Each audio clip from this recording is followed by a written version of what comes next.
Hello बच्चों, आइए प्रश्न को पढ़ते हैं। आव्यूह के व्युत्क्रम यदि उनका अस्तित्व है तो प्रारंभिक रूपांतरण के प्रयोग से ज्ञात कीजिए। आव्यूह के अवयव है हमारे पास 3 -1 -4 2। तो सबसे पहले हमें इस प्रश्न की मुख्य अवधारणा को समझना होगा। यदि हमें किसी आव्यूह का व्युत्क्रम ज्ञात करना है तो सबसे पहले हमें उस आव्यूह का सारणिक का मान ज्ञात करना होगा। यदि इसके सारणिक का मान 0 के बराबर नहीं आता है तो हम कहेंगे कि इसके व्युत्क्रम का मान अस्तित्व में है। और यदि व्युत्क्रम अस्तित्व में होगा तो हम किस समीकरण से यह ज्ञात करेंगे? हम यह समीकरण होगी हमारी ai बराबर a। तो ai बराबर a वाली समीकरण से हम इसके व्युत्क्रम का मान ज्ञात करेंगे।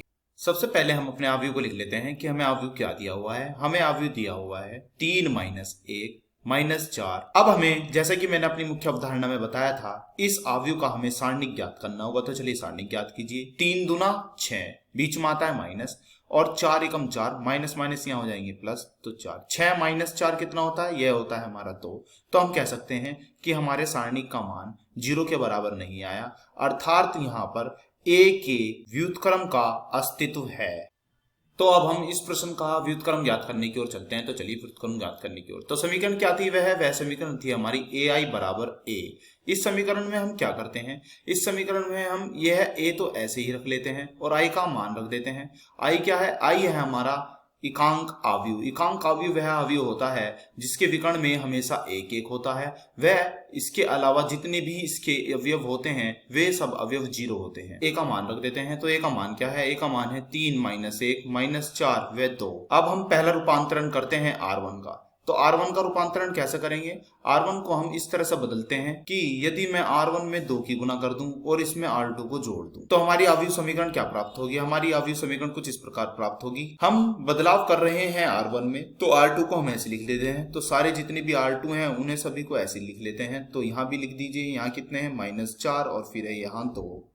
2 की गुणा करनी है R1 में, यानी कि जब इस एक में 2 की गुणा करेंगे तो कितना हो जाएगा? तो 2 एकम 2, और उसमें R2 यानी कि 0 जुड़ जाएगा। तो कितना हो जाएगा? यह हो जाएगा हमारा 2। अब यहाँ पे यहाँ R1 है हमारी 0, 0 में 2 की गुणा 0, और इसमें R2 जोड़ देंगे तो यानी कि 1, तो ये बन जाएगा हमारा। अब यहाँ हमारा R1 कितना है? हमारा R1 है यहाँ पे 3, 3 में 2 की गुणा यानी कि 6, इसमें R2 यानी कि -4 जोड़ेंगे तो 6 - 4 यानी कि 2।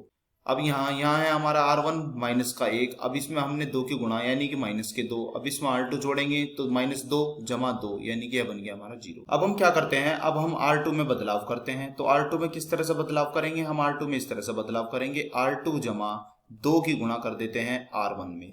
तो हमें बताइए हमें क्या मिलेगा? तो हमें कुछ इस प्रकार मिलेगा। हम पहले R1 को ऐसे लिख लेते हैं क्योंकि हम R1 में बदलाव नहीं कर रहे हैं। तो लिख लीजिए। तो पहले है a, सारे R1 को लिख लीजिए। पहला है 2, फिर है 1, फिर जगह छोड़ी इन सब की, तो दूसरे आव्यूह में क्या क्या है? फिर 2, फिर 0।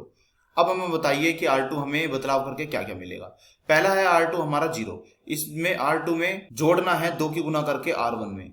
तो R1 है यहाँ पर 2, 2 की गुना कर दीजिए, 2 दूनी 4, और उसमें R2 यानी कि 0 जोड़ दीजिए। तो कितना बनेगा? ये हमारा बनेगा 4।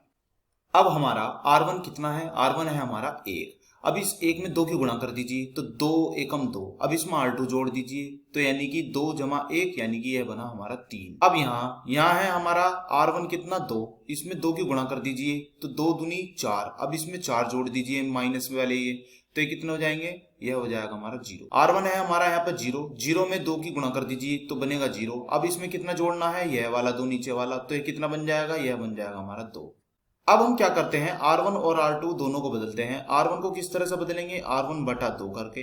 और R2 को किस तरह से बदलेंगे? हम R2 को बदलते हैं R2 बटे 2 करके। तो हमें बताइए क्या मिलेगा। सबसे पहले a ऐसे ही उतार लेंगे, फिर यहाँ पे हमारा R1 कितना है? 2, 2 बटे 2 यानी कि 1, फिर ये 1 बटे 2 यानी कि, फिर यह 4 बटे 2 यानी कि 2, फिर यह 3 है तो 3 बटे 2 बराबर, फिर यह कितना आएगा? यहाँ आएगा 2 बटे 2 यानी कि 1, फिर 0, फिर 0, फिर 2 बटे 2 यानी कि 1। तो यह फिर से हमारा एकांक आव्यूह बन चुका है जिसके कि हम कहते हैं I। तो यह हमारा हो गया I के बराबर। क्या समीकरण मिली हमें? समीकरण कुछ इस प्रकार मिली कि a, फिर हमारा एक नया आव्यूह हमें प्राप्त हुआ है। वह आव्यूह है 1 बटे 2। तो लिख लेते हैं 1 बटे 2, फिर है 2, फिर है 3 बटे 2, और बराबर में हमें क्या मिला? बराबर में मिला हमें I। तो यहाँ से a के व्युत्क्रम कितना आया? यहाँ से a का व्युत्क्रम हमारा आया है 1, 1/2, फिर 2, फिर आया है 3/2। तो यही हमारे इस प्रश्न का उत्तर हुआ है। आशा करता हूं यह प्रश्न आपको समझ में आया होगा। धन्यवाद।